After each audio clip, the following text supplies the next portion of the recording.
offensive line perspective, what makes Alabama's offensive line so hard to deal with?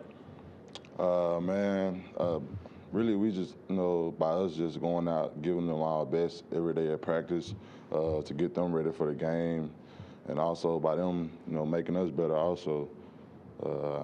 I think that just helped the offensive line a lot once we go out there and give them our best every week in and week out. Jeff Spiegel, over to you. You mentioned Saturday after the game how excited you were to get over there and to play them, being that's your home state and everything. And how much of it also has to do with the fact that, the way the game ended up last year and the fact that, they celebrated on your field like that. I know players are kind of downplaying the revenge thing, but even Coach Saban said yesterday that, that was definitely going to be a factor, for the players coming into this. How do you feel about that? It's motivation, but we try not to worry about that around here because, you win some, you lose some. And those guys just played good last year, and we can't worry about it last year.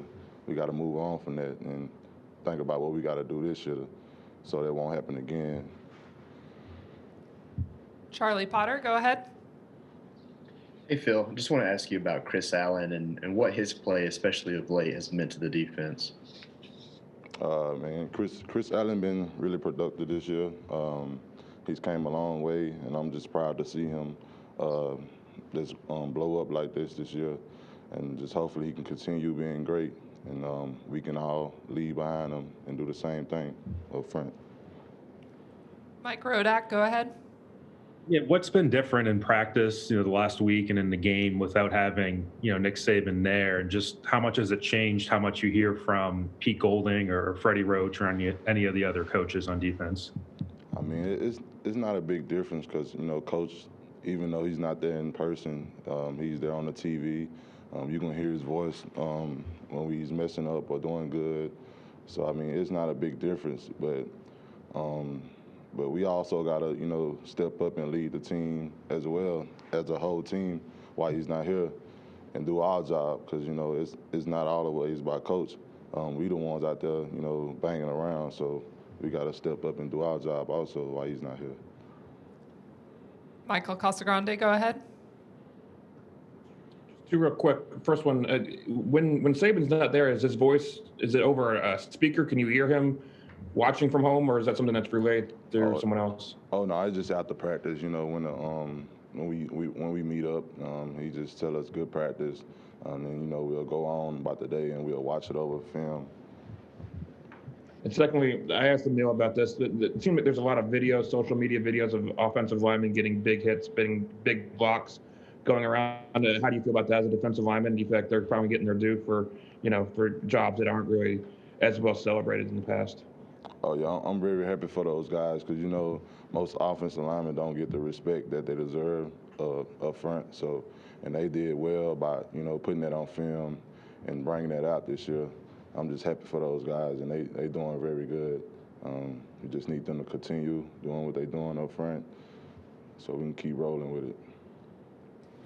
James Ogletree with the next question.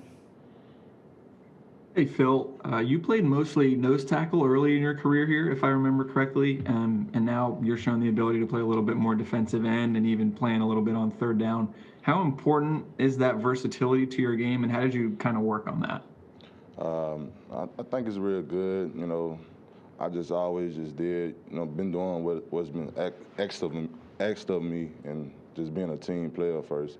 If you want to play, it really don't matter, what coach wants you to want to put you at. You're going to go out there and do it. So, I don't mind just being a team player first. So. Unless there are any other questions, we'll finish up with AP Stedham. Hi, Phil.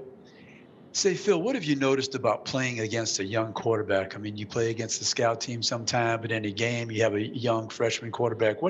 How can you affect them maybe differently than an experienced quarterback? Probably just getting pressure on them and keep them off their balance and playing fast so they can't think. Just basically just putting pressure on a young quarterback that'll help the defense and all. So.